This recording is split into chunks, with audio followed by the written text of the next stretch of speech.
I have purchased the subscription of Alight Motion. And definitely watch this video, because if you also face problem in some Alight Motion, like while importing preset or anything else. So by watching this video your problem can also be solved. So let me tell, that's why I subscribed, and what are the advantages and what are the disadvantages. Earlier I used to give XML preset file in description, then I used to get many comments that XML preset is not imported in iPhone. And when importing in any it shows unsupported. So from now on you will not have this problem. Now I will give two types of files in the description. One project file and the other XML file. So now let me tell you, what are the benefits to me, which I used to use Alight Motion before.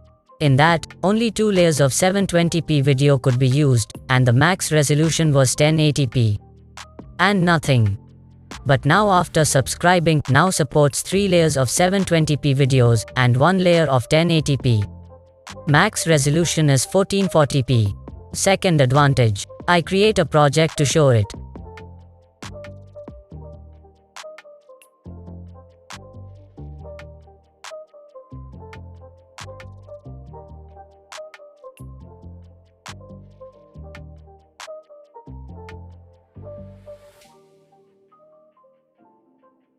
Alight Motion has some heavy effects, among them, the glass effect. Now there is no problem in using this effect. But when I used to use it earlier, so the Alight Motion used to hang completely or automatic back. But not now. At present I have only one loss due to subscription. Earlier, when I shared the XML file in this way, then the option of Alight Motion used to come here. But now I cannot import XML preset file in Alight Motion. And according to me you should subscribe to Alight Motion or not.